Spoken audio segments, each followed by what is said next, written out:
Hello everyone, welcome back to my YouTube channel Anutech education. Guys, हमारे channel का नाम है अनुटेक एजुकेशन और मैं अपने अनुटेक एजुकेशन इस चैनल में सारे व्यूवर्स का बहुत बहुत स्वागत करती हूं। जितने भी लोग मेरी इस क्लास को देख रहे हैं ना, सारे व्यूवर्स का मैं बहुत बहुत स्वागत करती हूँ। हमने पिछली क्लास में देखा था एक्टिव पैसिव वॉइस के बारे में, है ना, और इससे पहले हम लोगों ने उसकी कुछ शॉर्ट ट्रिक भी देखा था। और जिन लोगों ने वो क्लास को नहीं देखा है तो सो गाइस प्लीज़ उस क्लास को जरूर देख लीजिएगा। हमने उस क्लास में बात किया था कैसे कैसे शॉर्ट ट्रिक से सारे present continuous, past continuous, future continuous, perfect, सारे हमने टेंसों की पेसिव वॉइस को देख चुका था। आज हम लोग बात करेंगे कुछ मॉडल वर्ब्स के बारे में जो एग्जाम में बहुत ज़्यादा पूछी जाती हैं। ठीक है, पिछले 10 से 12 सालों के बीच में जितने भी क्वेश्चंस एग्जाम में पूछे हुए हैं मैं उनको सारे कॉन्सेप्ट सहित आप लोगों को बताने वाली हूँ। ठीक है ना। तो गाइस, यदि चैनल पे नए हैं तो प्लीज़ चैनल को सब्सक्राइब जरूर कर लीजिएगा ताकि मेरे प्रतिदिन के नोटिफिकेशन आपको मिलते रहे और मेरी क्लास हर दिन आप देख पाओ। ठीक है, आपको इधर उधर भटकना नहीं पड़ेगा, लेकिन सब्सक्राइब करोगे तो ही आप लोगों के पास डेली की क्लास आएगी। ठीक है, तो चलिए आज हम अपने टॉपिक की तरफ चलते हैं। टाइम वेस्ट बिल्कुल नहीं करेंगे और वही बातें करेंगे जो एग्जाम में पूछी जाती हैं और सिर्फ कॉम्पिटिटिव एग्जाम्स में पूछी जाती हैं। बस हम वही कॉन्सेप्टों को आज क्लियर करने वाले हैं। वॉइस के तो हमारे बहुत सारे लेक्चर हो चुके हैं, लेकिन आज जो हम बात करने वाले हैं बहुत इंपॉर्टेंट है, तो प्लीज़ वीडियो के अंत तक बने रहिए। और मैं आप लोगों को ऐसी ट्रिक बताऊंगी एग्जाम में आती हैं एक्टिव से पेसिव की, आप 1 सेकंड में एक्टिव पैसिव वॉइस को समझ जाएंगे, है ना, और पहचान कर लेंगे एग्जाम में। ठीक है, तो प्लीज़ देखते हैं वीडियो को, इसके बिल्कुल मत कीजिएगा और देखते हैं हम आज के अपने टॉपिक को कि आखिर ऐसी कौन सी मॉडल वर्ब हैं जिनका हमें ज़्यादा रटना भी नहीं है, कुछ भी नहीं करना है, बस नज़र से नज़र मिलाना है और हमें अपने सारे सेंटेंसों को सॉल्व करना है। ठीक है,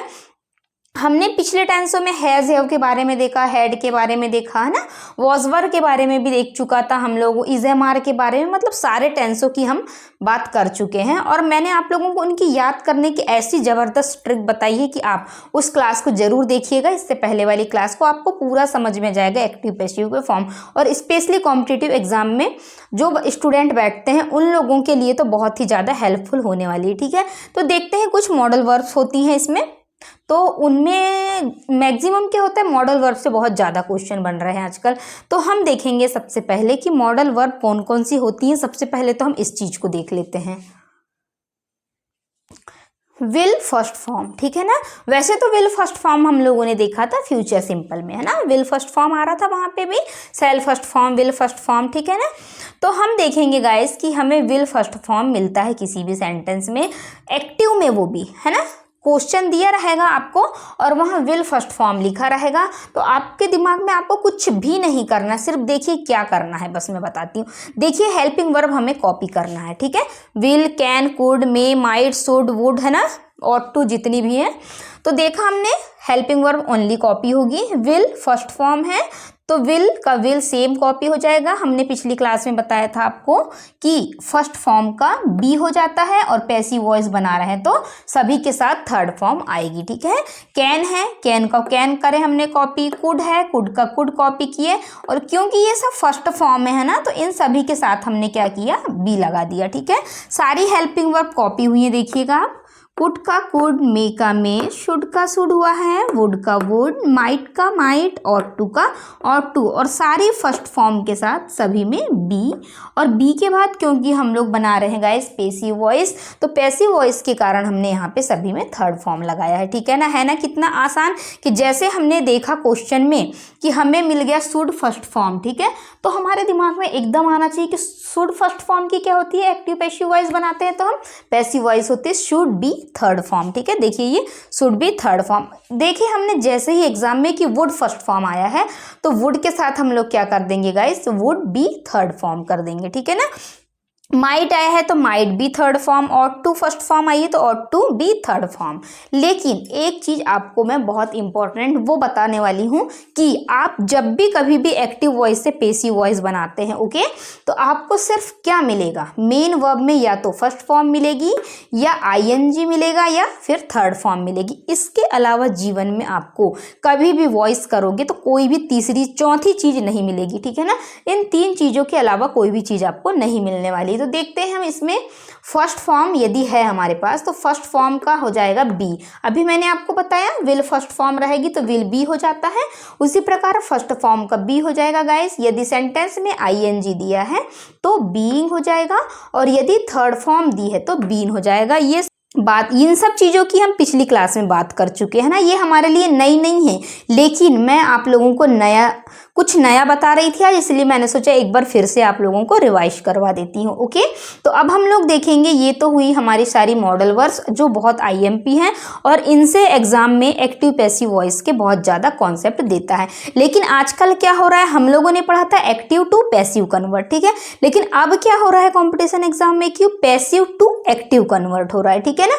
तो यदि आपको ऐसा देता है कि पैसिव वॉइस दी है हमारे पास और हमें कह रहा है सेंटेंस में कि हमें एक्टिव वॉइस बनाना है, ठीक है, तो अब हमें विल बी थर्ड फॉर्म दिया है, ठीक है ना, एग्जाम में दिया है हमारे पास पैसिव वॉइस बना के और कहेगा एक्टिव वॉइस बनाई, तो हमें ये पता रहना चाहिए कि विल बी फर्स्ट फॉर्म के रिवर्स में क्या चीज जाती है। तो हमें ये पता है कि विल फर्स्ट फॉर्म की विल बी थर्ड फॉर्म होती है, तो विल बी थर्ड फॉर्म की हो जाएगी विल फर्स्ट फॉर्म, है ना। इसी प्रकार सारे की हम उल्टे से सीधा और सीधे से उल्टा भी कर सकते हैं, ठीक है ना। और टू की देखेंगे हम, और टू फर्स्ट फॉर्म है तो और टू भी थर्ड फॉर्म भी हो जाएगा, और यदि हमें एक्टिव वॉइस बनाना है तो हम क्या करेंगे, इसके रिवर्स में चले जाएंगे और टू के साथ फर्स्ट फॉर्म को ढूंढ लेंगे, है ना, बहुत आसान तरीका। और यदि आप लोगों को अभी समझ में नहीं आया होगा तो एक बार फिर से इस क्लास को जरूर रिपीट देखिएगा, आपके सारे डाउट क्लियर हो जाएंगे, है ना। गाइस इतना बेसिक और इतना यूनिक कंटेंट आपको यूट्यूब पर कहीं पर भी नहीं मिलेगा, जो चीज़ मैं आप लोगों को उपलब्ध करवा रही हूँ, है ना। और ये मैं किसी एक बुक का कलेक्शन से नहीं बता रही हूँ, मैं बहुत सारी बुकों से कलेक्ट करती हूँ आप लोगों के लिए मैटर, उसके बाद में मैं आप लोगों को कुछ शॉर्ट से शॉर्ट ट्रिक और प्रीवियस ईयर के जितने भी एग्जाम्स होते हैं उनमें क्या चीज़ें पूछी गई हैं वही चीज़ मैं आप लोगों को कवर करवाती हूँ, है ना। हम लोग एक्स्ट्रा की चीज़ें या मिक्स मटेरियल नहीं पढ़ते हैं, हम लोग स्कूल लेवल पे अलग देखते हैं और कंपटीशन लेवल पे अलग देखते हैं ग्रामर को, है ना। तो चलिए अब हम ये तो आप लोग या तो चाहें तो स्क्रीनशॉट ले सकते हैं इसका, या फिर आप लोग इसको लिख सकते हैं ना, वैसे लिख लेंगे तो ज़्यादा बेटर है, कभी भी जीवन में भूल नहीं पाएंगे कि ये एक्टिव फॉर्म और ये पैसिव इनकी ये होती है। और इससे पहले की जो एक्टिव पैसिव थी उसकी भी मैंने ऐसी ही शॉर्ट ट्रिक एक नज़र में आपको पहचाना जाए मैं बता चुकी, और आपको हमेशा इस चीज़ को याद रखना है, फर्स्ट फॉर्म है तो बी, आईएनजी है तो बीइंग, और थर्ड फॉर्म है तो बीन। ओके, तो चलिए अब हम इसके कुछ और देख लेते हैं कौन से कॉन्सेप्ट हैं इसके आगे। और हमारे पास जब भी एग्जाम में क्वेश्चन देखना है आता है, हमारे पास जब भी एग्जाम में कोई भी क्वेश्चन आता है तो हमें सिर्फ ये देखना है कि सिर्फ जो हमारी हेल्पिंग वर्ब है ना, मॉडल वर्ब, इनको ही हमें ढूंढना है, बस उसके जगह कुछ नहीं करना है। यदि क्वेश्चन में विल फर्स्ट फॉर्म है, ठीक है ना, विल से अगर हमारा सेंटेंस शुरू हो रहा है तो हम आंसर में बस देखेंगे कि विल कहाँ है। यदि हमारा सेंटेंस सेल से शुरू हो रहा है तो हम आंसर में भी सिर्फ सेल को ढूंढेंगे, ठीक है ना। यदि हमारा सेंटेंस मे से शुरू हो रहा है तो मे से भी हम देखेंगे कि मे कहाँ लगा हुआ है, ठीक है, और जहाँ मे देखा हमने वहाँ वो आंसर हमारा राइट हो जाएगा, ठीक है। जैसे हमने ऑट टू को देखा तो उस कंडीशन में क्या होगा कि ऑट टू का ऑट टू लिखा है वहीं पे हमारा सेलेक्ट हो जाएगा। लेकिन कई बार क्या होता है कि दो बार यदि ऑट टू दे दिया होता है तो उस कंडीशन में हमें ये देखना पड़ता है कि बी थर्ड फॉर्म उसमें लगी है या नहीं लगी है, या मे बी थर्ड फॉर्म या शुड बी थर्ड फॉर्म लगी है या नहीं लगी है। वैसे तो जनरली ऐसा होता है कि एक ही ऑब्जेक्ट दे दिया होता है हमारे पास में, है ना, सिर्फ शुड दे देगा, वुड दे देगा, मे माइट, इनमें से कुछ भी आ जाए आपके पास में, ठीक है ना। और पिछले भी हमने हैज हैव में से कुछ भी आ जाए तो सिर्फ हमें क्या करना है, हैज से हैज मिलाना है, हैव से हैव मिलाना है, हैड से हैड मिलाना है, इज एम आर से इज एम आर मिलाना है, वॉज वर से वॉज वर मिलाना है, और इनके साथ में सेम हम could, should, would, may, might को जैसे हमारा क्वेश्चन रहेगा सेम हम देखेंगे कि जिस जगह पे आई है हमारी वर्ब उसी जगह पे आना चाहिए और वही आंसर हमारा सही होगा। और देखते हैं हम अब इनके आंसरों को, है ना, क्वेश्चन और आंसर दोनों करेंगे हम एक्टिव पैसिव वॉइस के, और कैसे नज़र से नज़र का होता है खेल हम आज पैसिव टू एक्टिव में देखेंगे। ओके, तो चलिए देखते हैं कुछ क्वेश्चन भी।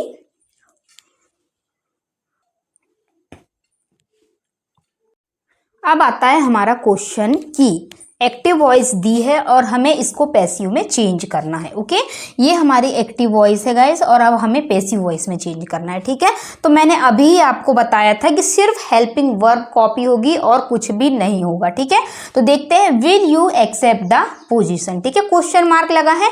क्यों क्वेश्चन मार्क लगा है? क्योंकि ये इंटरोगेटिव सेंटेंस है और इंटरोगेटिव की पहचान कैसे करते हैं कि उनके साथ कभी भी जो हमारी हेल्पिंग वर्ब होती है ना या मॉडल्स वर्ब है, हेल्पिंग वर्ब वो सबसे सामने आती है। जैसे हैज, हैव, हैड, है, can, could, may, might, shall, will, है ना, इस टाइप की सारी जो हमारी हेल्पिंग वर्ब होती है ना वो सबसे सामने आ जाती हैं। तो इससे हम लोग पहचान कर लेते हैं कि ये हमारा इंटरोगेटिव सेंटेंस है। ओके, तो अब हम देखेंगे इसमें क्या आएगा। अब अभी हमने बात की है कि सिर्फ हेल्पिंग वर्ब कॉपी होती है, बस हो गया। तो हमें यहाँ क्वेश्चन में दिया है विल यू एक्सेप्ट। ठीक है ना, तो क्या दिया है हमारे पास? विल फर्स्ट फॉर्म, हमारा लॉजिक वही हमने अभी पिछली बार अभी बात करें ना, ऐसे ही दिया है ना, एक्सेप्ट मतलब विल फर्स्ट फॉर्म। और मैंने अभी ही आप लोगों को बताया था कि जब भी आपको कभी विल के साथ फर्स्ट फॉर्म मिल जाए तो इसकी पैसिव वॉइस बनती है गाइस विल बी, और क्या होती है? विल बी के साथ में थर्ड फॉर्म बनती है। ठीक है, तो देखते हैं विल बी थर्ड फॉर्म कहाँ लिखा है आखिर।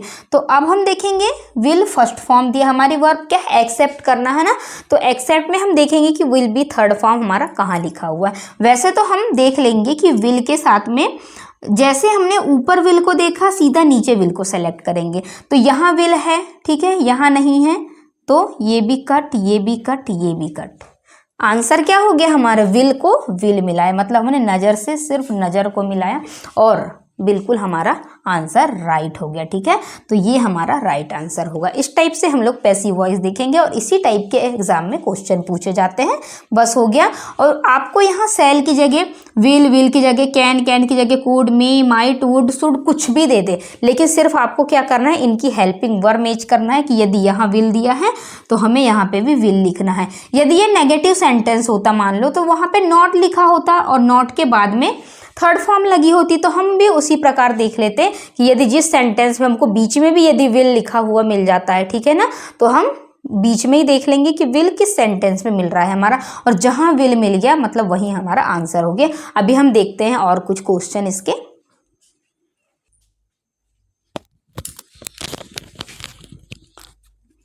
अब हमें ये क्वेश्चन दिया है, एक देखते हैं क्या दिया है क्वेश्चन में हमें कि is a letter being written by you. ठीक है ना, ये क्वेश्चन दिया है हमें। अब हमें तो ये पता है ना कि आगे वाला पीछे, पीछे वाला आगे जाता है, मेन वर्ब की थर्ड फॉर्म लगाना पड़ता है ना, एक्टिव से पैसिव बनाते हैं हम तभी। और यदि आईएनजी है तो बीइंग लगाते हैं, बीइंग यदि लिखा है तो हम आईएनजी वाली वर्ब को सेलेक्ट करते हैं, यदि थर्ड फॉर्म है तो बीन लगाते हैं। ये सब चीज़ तो हम पिछली क्लासों में देख ही चुके हैं, है ना। तो अब हम देखेंगे गाइस इसमें क्या होता है कि अब हमने अभी एक कॉन्सेप्ट देखा कि यदि हमने जैसे इसको देखा तो हम क्या होता है, भावनाओं में बहकर बिल्कुल इसको सेलेक्ट कर लेते हैं। लेकिन अभी हमको क्या करना है, थोड़ा सा ये भी देखना है कि पीछे का आगे और आगे का पीछे जाता है ना, वॉइस में है ना, ऑब्जेक्ट हमेशा सब्जेक्ट बन जाता है और सब्जेक्ट हमेशा ऑब्जेक्ट बन जाता है, ये चीज़ हमें पता ही है। तो अब हम देखेंगे हेड को काट दिए हमने, हेड आएगा ही नहीं कहीं से कहीं तक, ठीक है, इसको रोक के रखते हैं अभी, और हैव को भी हम काट देते हैं क्योंकि हैव का भी यहाँ कहीं से कहीं तक प्रयोग नहीं है। अब हम इज और आर को रोक के रखते हैं। अभी क्यों रोक के रखते हैं? ये हमारा किस टेंस का है? ये सेंटेंस हमारा प्रेजेंट कॉन्टिन्यूअस टेंस का। प्रेजेंट टेंस की जो हेल्पिंग वर्ब होती है गाइस वो इज एम आर होता है ना, तो इज एम आर में से हम इज और आर को रोक के रखते हैं।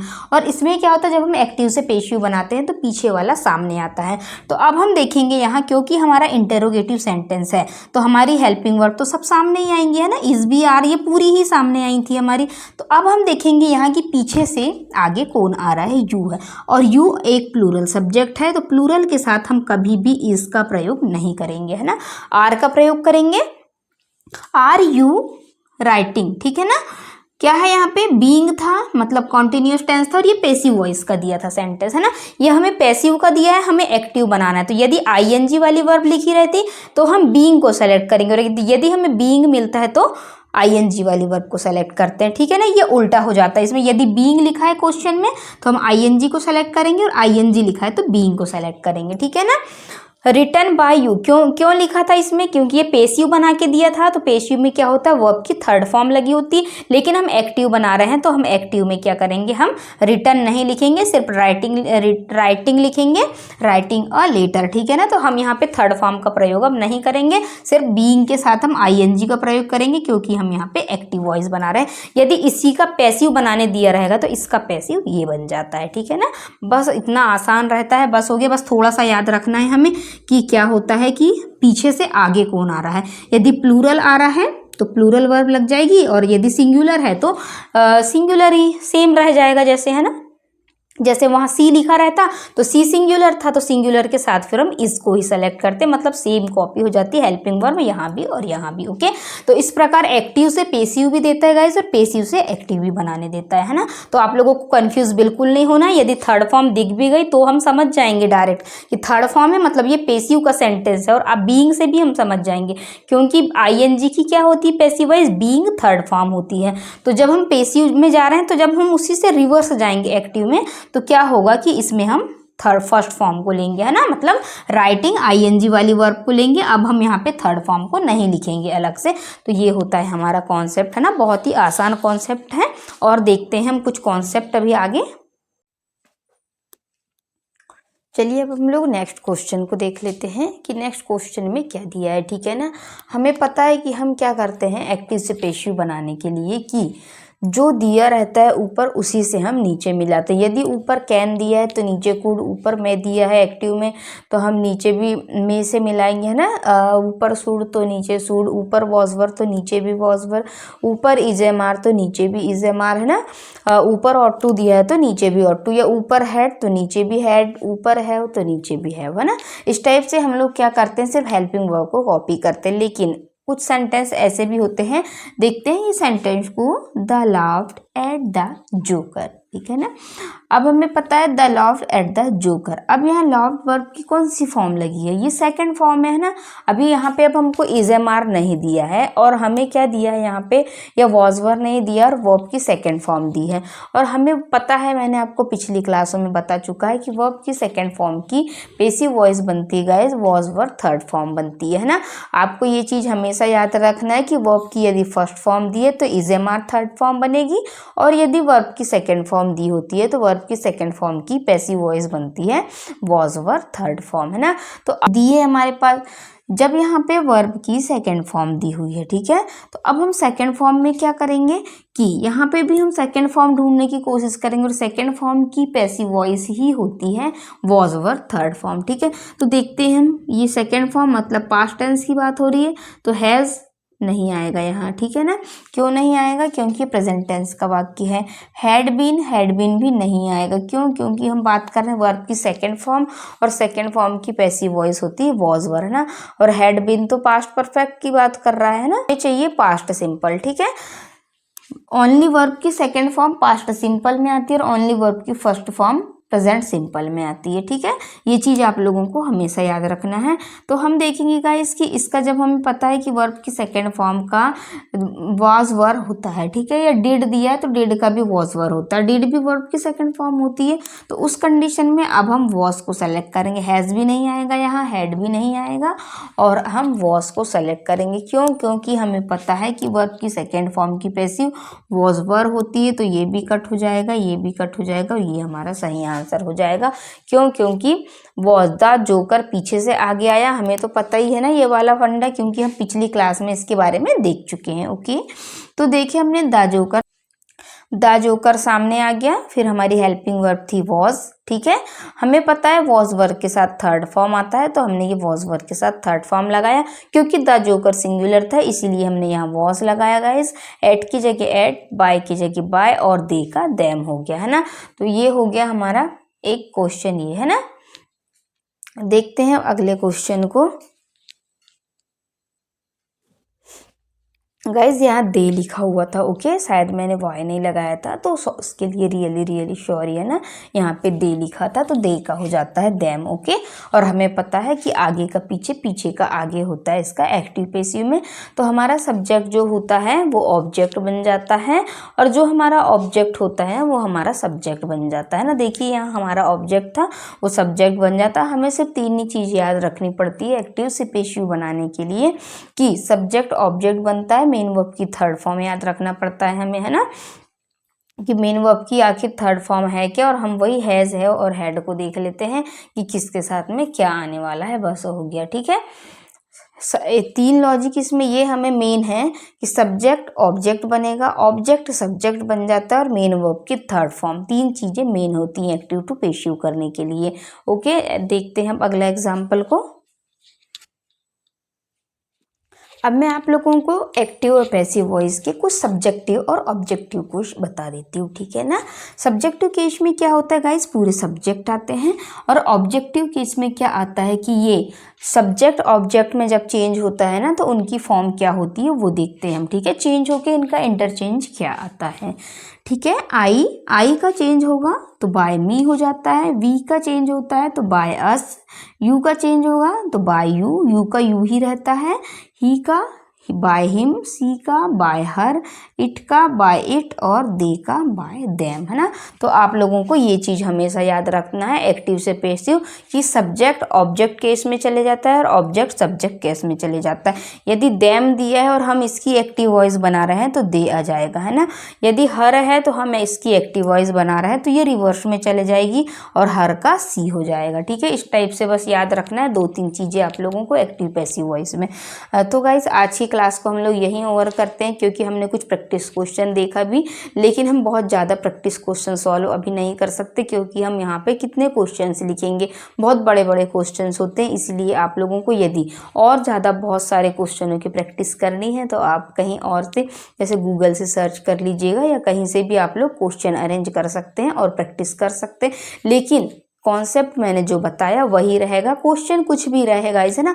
मैथ्स में भी क्या होता है, क्वेश्चन कुछ भी आता है, लेकिन हमें अगर उसको सॉल्व करने की मेथड पता होती है तो हम लोग उसे आसानी से सॉल्व कर लेते हैं। इसीलिए मैंने आप लोगों को इंग्लिश ग्रामर के सारे रूल्स सभी चीज़ बता चुका है, तो अब आप लोग उनको क्या करिए, फॉलो करिएगा। और मैंने वही चीज़ें बताया, वही कंटेंट जो पिछले 10 से 12 सालों में एग्जाम में पूछा है, और वही चीज़ें बताया जो ऐसी की ऐसी ही एग्जाम में पूछी जाती है, ठीक है। बस हमें क्या करना है, ऊपर हमारी हेल्पिंग वर्ब यदि कुड है तो हमें नीचे भी कुड, ऊपर हेड है तो नीचे भी हेड को मिलाना है, और यदि हमने देखा कि ऊपर हैज़ेव है तो हमें नीचे भी हैज़ेव से मिलाना है। बस एक एक नज़र में आपके सारे क्वेश्चन सॉल्व हो जाएंगे। देखिएगा आप, वॉजवर है तो वॉजवर से वॉजवर मिल जाएगा, इज़ेमार से इज़ेमार मिल जाएगा, ठीक है ना।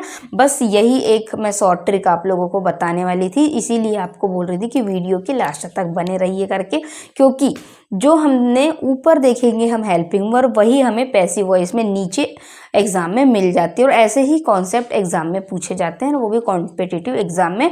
तो कॉम्पिटिटिव एग्जाम के लिए हम लोगों को बहुत ज़्यादा रूल्स याद रखने की ज़रूरत है ही नहीं है ना। आप लोग क्या करिएगा, बस थोड़ी बहुत चीज़ें याद रख लीजिएगा, पढ़ाया आप उतनी ही चीज़ों को याद रख सकते हैं, और उसी में से आपका एग्ज़ाम में आएगा। और यदि आपको यकीन ना हो कि ऐसे ही कॉन्सेप्ट पूछे जाते हैं तो आप प्रीवियस ईयर के एग्ज़ाम के पेपर उठा के देख सकते हैं गाइस, है ना।